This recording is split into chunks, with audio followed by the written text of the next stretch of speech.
Hola, bueno, hoy les voy a dar más que un tema, varias definiciones de conceptos que tienen que ver con el cuerpo y el espacio y la tecnología.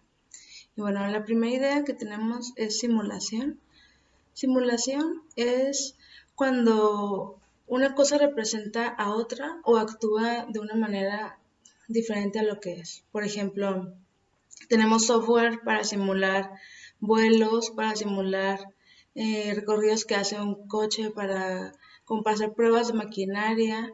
Se puede simular fenómenos de la naturaleza como la gravedad, como por ejemplo animación. Se utilizan em, estos simuladores. También en Blender, si alguien usó Blender, pueden ver cómo aplicar estos fenómenos naturales, ¿no? Y bueno, también esto requiere software y hardware, ¿no? Entonces la simulación sería una cosa que está como actuando como otra. La inmersión es un proceso mentalmente eh, absorbente que es como si nos transportara de un lugar a otro, como en ese momento se borra un poco lo crítico entre lo que estamos percibiendo y lo que estamos como sintiendo. Tiene como un gancho un poco emocional, pero más bien es algo que te envuelve, ¿no? Es como entrar a las imágenes, supuestamente.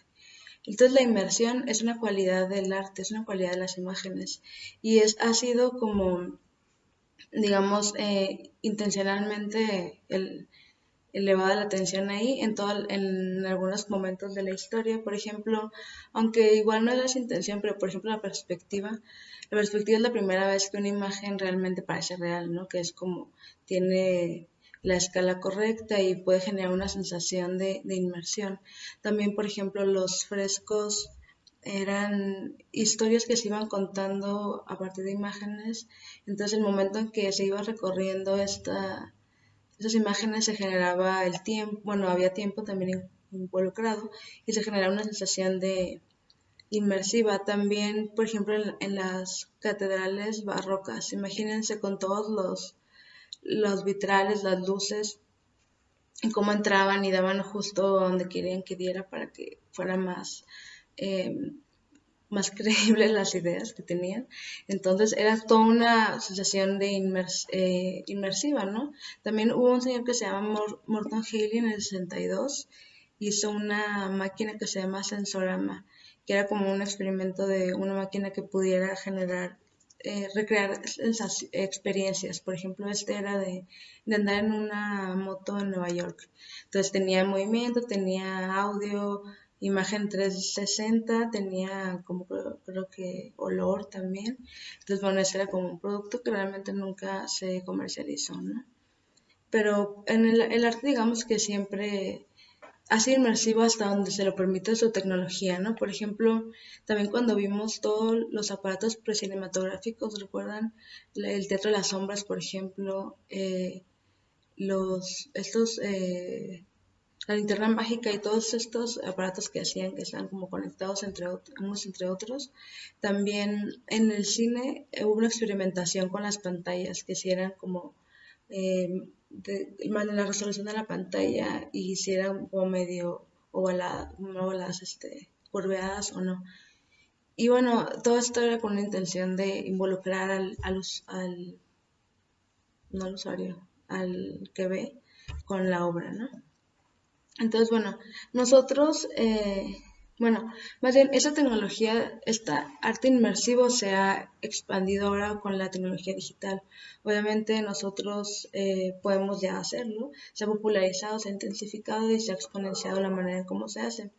Y esto ha generado también el acceso a realidades virtuales, ¿no? Por ejemplo, la realidad, lo virtual es lo que tiene la capacidad de ser percibido. O sea, toda imagen en ese sentido sería virtual. La virtualidad sería como una construcción simbólica que está por encima de otra capa. Por ejemplo, o sea, nuestra realidad podría ser en sí una virtualidad, ¿no? Por ejemplo, Platón dice que este mundo no es más que la sombra del mundo de las ideas, ¿no? La teoría de las formas. supuestamente existe un mundo donde está lo ideal y esto sería solo como lo residual, como la sombra, como cuando vimos lo de las dimensiones, que la tercera dimensión tiene de sombra la segunda dimensión, y entonces en ese caso la tercera dimensión sería una sombra de la cuarta dimensión, ¿no? Entonces, bueno, es debatible, ¿no? Si vivimos en una virtualidad o no, pero lo que sabemos es que hemos creado una virtualidad totalmente digital que es el ciberespacio, ¿no? Y el ciberespacio abarca más que Internet. Internet solo es una parte de ciberespacio, ¿no? Es como una dirección, e Internet es más bien como si fuera un continente. Es con I mayúscula porque es un nombre propio, no es un lugar. Y si saben de la Deep Web, pues pueden entender mejor la idea. Si no, búsquenlo y entren. Y bueno, nosotros cuando pensamos, bueno, pues todos estos inventos que nos llevan a pensar como una realidad virtual que es explorable, que imágenes 3D, el Oculus, videojuegos, todo esto, va reconfigurando la manera en cómo entendemos las cosas, ¿no? Por ejemplo, si les digo que una pintura es virtual, porque es el nexo entre nuestra imaginación y el mundo físico, entonces, cómo la palabra virtual va cambiando de significado, ¿no? Con el tiempo. Entonces, antes era algo y ahorita nos referimos a ella, pensamos totalmente en algo digital. Entonces, bueno, no solo estas palabras, sino ideas más grandes que tienen que ver con esto van cambiando. Por ejemplo, lo que es la identidad, el cuerpo, el espacio, la idea de realidad, el tiempo, la memoria, eh, realmente se va reconfigurando, ¿no? Lo que se piensa que es o cómo funcionan, y etcétera. Y bueno, estas ideas también van reconfigurando obviamente cómo se escribe la historia, ¿no? Habíamos dicho que la historia empieza cuando se empieza la escritura, entonces ahora que estamos como en un post todo, cómo se escribe la historia, ¿no? En esta multiplicidad de sujetos y situaciones. Y bueno, entonces el ciberespacio lo conocemos como, bueno, pues ciberespacio por una novela de William Gibson que se llama El Neuromancer. Y él se refiere al ciberespacio como una alucinación consensual experimentada diariamente por miles de millones de operadores legítimos en cada nación, una representación gráfica de datos, líneas de luz a distancia en el espacio de la mente, cúmulos y constelaciones de datos, como luces de ciudad que se alejan. Y bueno, el ciberespacio también es llamado la autopista de la información. Cuando comenzó, había un interés muy grande por la educación en Internet, que ahora puede ser que se recupere, ¿no? Con toda esta situación que está pasando. Y así como se reconfiguran con estos dispositivos digitales nuestras ideas sobre cómo vivimos, también lo estamos viendo ahora con la situación pues sanitaria, ¿no? Pero cómo estos aparatos, esos dispositivos nos ayudan a seguir estando conectados. Y es que el ciberespacio es otra virtualidad que habitamos, ¿no? Y como otro lugar donde habitamos se generan manifestaciones culturales humanas, como por ejemplo inventar mitos, leyendas, crear buenos y malos como los creepers y los hackers, o crear religiones. Hay varias religiones en internet. Les voy a mandar links de todo esto que estoy hablando, obviamente, para que lo vean bien. Pero entonces, bueno, ¿cuál es la diferencia entonces principal entre un espacio y el otro? La diferencia radicaría probablemente en la comunicación, ¿no? Que la comunicación ahora mm, es como se pluridireccional. O sea, le llega a varias personas al mismo tiempo y, bueno, ustedes saben, ¿no? La comunicación ahora es un mensaje multimedia, es un mensaje audiovisual y puede ser interactivo. Y bueno, en, eso sería la realidad virtual, ¿no? La realidad aumentada es algo pues muy diferente. La realidad aumentada es más bien una serie de tecnologías que nos permiten a nosotros los humanos poder observar el mundo de una manera expandida a nivel gráfico. Por ejemplo, es como si tuviéramos esta imagen de realidad y encima algunas eh, imágenes. Obviamente se entiende perfecto con Snapchat, filtros de Instagram, Pokémon Go, por ejemplo, y otros, ¿no? Como de, es, por ejemplo, es más utilizado en el entretenimiento que en otras cosas. En educación también se ha utilizado, pero no tanto. Y más bien la apuesta es hacia la publicidad. Por ejemplo, en el caso que ustedes fueran caminando por la calle y ya traen su chip integrado, sus lentes, ¿no? Ah, como los Google Lens. Entonces ven un restaurante y en vez de entrar para ver qué venden, la carta se les aparecería aquí en letritas, ¿no? Ya le verían, entonces ya se ahorran el asunto de entrar. O también, por ejemplo, en el súper ya no tendrían los precios pegados los productos, sino que nosotros tendríamos como un escáner para escanear el producto, entonces ya lo veríamos, sabríamos cuánto iba a costar. O quizás ya nunca salgamos de nuestra casa, ¿no? También. Pero sobre todo, también, por ejemplo, que ya no van a haber panorámicos como publicidad, letreros, sino que los vamos a ver integrados con nuestro chip de realidad aumentada, ¿no? Entonces tendríamos que pagar para no ver esa publicidad, ¿no? Seguro. Como YouTube y Spotify, ¿no? Y bueno, entonces la realidad aumentada se puede ver con gafas, como el Oculus, seguro han visto el Oculus Rift, que es unos lentes, y se puede generar espacios recorribles como en videojuegos, pero también simplemente espacios con Unity. Unity es un software para videojuegos, como les comenté, pero también puedo utilizarlo para eso.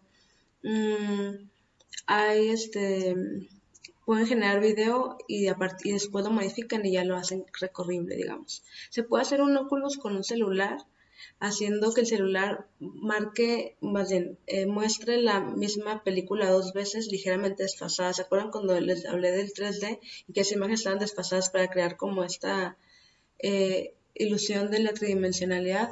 Pues es igual, pero entonces sería el celular y hacen como un case para sus lentes, de sus lentes, ¿no ven? Con cartón, o pueden comprar un Miniso también. O en AliExpress existen. Y bueno, les voy a mandar obviamente links de todo esto de artistas para que vean a veces que utilizan esta tecnología. Y bueno, quiero que hagan de tarea un filtro de Instagram, o si son anti-Instagram, pueden hacer o bueno, más bien también, bueno, pueden hacer un filtro de Instagram o algo con una app de realidad aumentada. Por ejemplo, lo que hacíamos lo que hizo Luis también en video con los alumnos fue hacían un dibujo, lo escaneaban y cuando escanean eso en el celular aparece otra imagen, un GIF, una imagen 3D, lo que quieran. Y en la computadora es hacer filtros para apps, para aplicaciones, pero el programa sí pesa algo, entonces probablemente batallen. Entonces en su celular lo pueden hacer perfectamente. Ahí les voy a mandar como links de los software pero bueno, puede ser Unity o de otro se llama Spark AR. Y si no pueden hacer ninguna de esas opciones, pueden escribir algo. Ya les mandé un PDF donde vienen como las opciones de tareas, ¿no? Y las tareas que van. Esa es la última tarea, además de la del texto que no todos lo han subido. Y de todos modos voy a subir otro video sobre cómputo físico y electrónica, pero más adelante.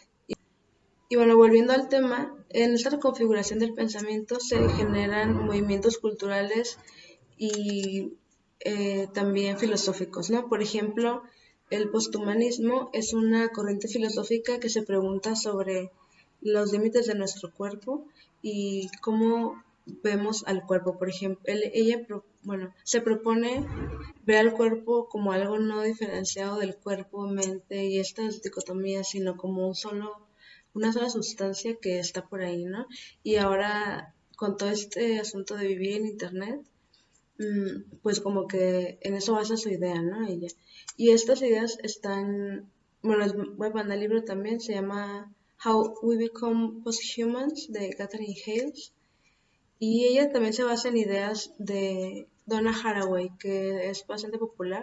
Tiene el manifiesto Cyborg, que venía en su libro que se llama Simios, Cyborgs y Mujeres, creo. Es del 85. Y este manifiesto habla toma la idea del cyborg para hablar del problema de la dualidad impuesta por el mundo, la cultura occidental. Por ejemplo, dualidades como hombre-mujer, natural, artificial, cultura-naturaleza,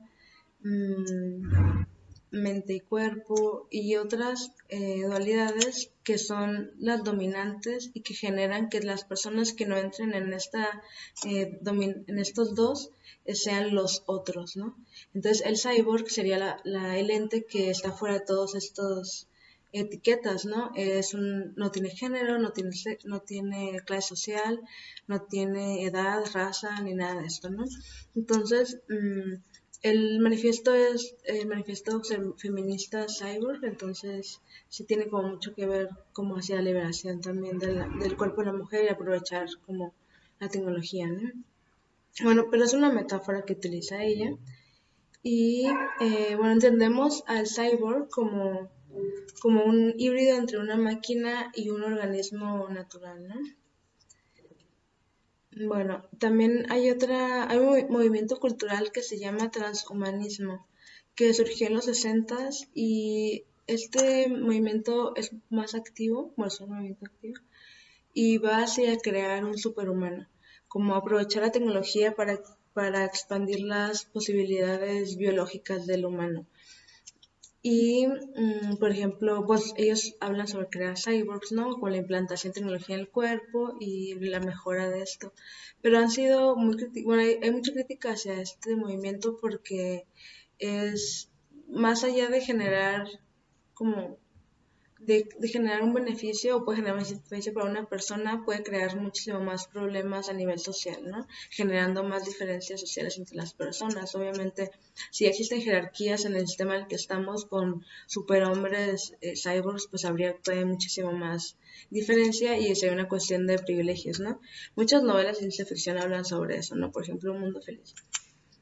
Bueno, ellos también tienen un manifiesto de donde hablan como de sus objetivos, pero hay muchas vertientes del transhumanismo. Entonces, igual si os interesa, más bien léanlo porque hay un montón de cosas. Por ejemplo, hablan un punto sobre pues alcanzar la inmortalidad y también sobre la abolición del dolor, ¿no? Como una posibilidad. Y bueno, Gil Harbinson es el primer artista denominado cyborg como oficialmente por la ley en el 2004. Él nació con un problema que solo veía en blanco y negro, entonces se instaló una antena que lo que hace es detectar el color y mandar y emitir sonidos, entonces él puede escuchar el sonido. Hay varios artistas que hacen cosas así, por ejemplo, Stellar tiene una pieza en la que se pone un tercer brazo, tiene otra en la que se implanta una oreja en el brazo y quería que oyera también, tenía una bocina, pero se infectó y se la quitaron. Entonces hay varios experimentos así, también Moon Rivas y otros artistas que ustedes verán con más calma. Entonces, bueno, Cyborg realmente cuando la idea surgió de una novela y realmente se referían a un hombre que tuviera la posibilidad de adaptarse a cualquier terreno extraterrestre. También en la literatura la idea de robot, bueno, robot sale en un cuento de Joseph Chabek y viene de la palabra del imperio austrohúngaro que era robota, que significaba trabajo forzado. Entonces él con el cuento habla de las máquinas serviles, son los robots, ¿no? Son las máquinas que sirven a las personas. Entonces, bueno, los robots, bueno, la definición de un robot sería como una máquina que toma decisiones. Y una máquina para tomar decisiones puede hacerla de dos maneras. Puede estar programada para hacer eso específicamente o puede tomarlas ella sola, ¿no? Y cómo toma un robot sus propias decisiones, pues a partir de la inteligencia artificial. La inteligencia artificial es eh, es una manera en cómo una máquina va a aprender imitando la manera en cómo aprenden los humanos. Por eso, depende de qué tanto sepamos de nuestra propia manera de aprender y de entender las cosas y de reaccionar para que un robot pueda ser humano, ¿no? En cuanto más nos conozcamos a nosotros mismos, más podemos trabajar. Entonces, bueno, hay varias maneras de cómo funciona la inteligencia artificial. Les voy a mandar un video para que se explique a alguien mejor que yo, porque no lo sé explicar muy bien. Entonces, bueno, lo importante de la inteligencia artificial fue principalmente los 90, cuando empezaron a... Empezó de hecho la idea del 55 y fue como trabajándose así, pero en los 90 fue cuando fue realmente relevante y fue cuando empezaron las máquinas a ganarle juegos a los campeones de juegos como ajedrez, damas. En el 90 la primera máquina que ganó fue una máquina que se llama Chinook en la Universidad de Alberta y le ganó al campeón de damas inglesas. Después, el 2006, no, el 96 y 97, una máquina que se llama Deeper Blue le ganó al campeón de ajedrez. Y después en el 2000, el 2000 un robot ganó un concurso de poesía. O sea que el que lo programó metió un poema de su autoría y un poema de la autoría del robot y ganó el robot, ¿no?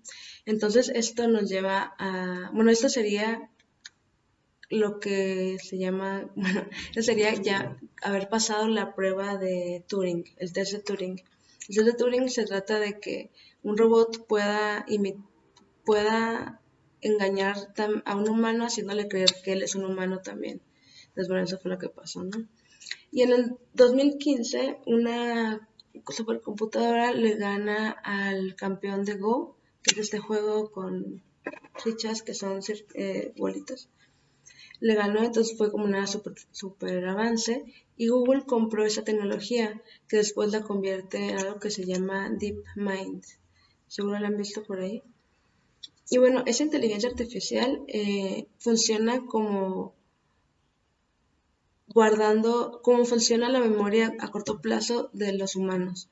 Entonces, por ejemplo, si le pusieron a hacer cálculos a esta inteligencia y no pudo ser muy como, o sea, no le salieron, pues, porque la manera en cómo aprendía estaba basada en suposiciones y en ejemplos, ¿no? Entonces, depende de cómo se programa para aprender una máquina, también es cómo va a ser, ¿no? O sea, realmente creo que el miedo a la singularidad, que la singularidad es el momento en cuando las máquinas piensen por sí solas y nos superen. Hay como un miedo a este momento, ¿no? A partir de la inteligencia artificial, pero yo creo que no se sabe tanto de nosotros mismos como para poder imitarnos y superarnos. Además, sería como muy soberbio de nuestra parte pensar que podemos crear seres mayores que nosotros, ¿no? Y también está la idea de que nosotros estamos participando en nuestra propia evolución, que sí es verdad, ¿no? Pero ¿cuándo no lo ha sido realmente? No tiene que ser una implantación de chips y electrónica en nuestro cuerpo para pensar que no hemos estado participando en nuestra evolución, ¿no? Y bueno, entonces estas son... bueno, faltó... Ok, entonces hay varias inteligencias artificiales. Por ejemplo, hay una que se llama Benjamin, que es un robot que escribe guiones de ciencia ficción para películas. Entonces ya hay una película hecha por una inteligencia artificial sobre ciencia ficción. Y bueno, hay otro que se llama Tai, que fue hecho por Microsoft y lo subieron a Twitter y la idea era que fuera una chica de 19 años o actuara como algo así. Entonces lo dejaron ahí para que aprendiera a comunicarse con las personas, pero como la gente es bien grosera, empezaban a decirle cosas a la robot y en 16 horas la robot ya era una racista, grosera y nasty. Y bueno, entonces así hay varios ejemplos de la inteligencia artificial y cómo se han usado y también el arte, no tanto, pero algunas cosas sí. Les voy a mandar todo lo que tengo, todo lo que encontré en búsqueda. Y bueno, creo que eso es todo. Espero que esto les sirva y que si les interesa pueden buscar más. Les voy a mandar varios textos, imágenes, links y pues ya es todo. Si tienen alguna duda me escriben, ¿sale?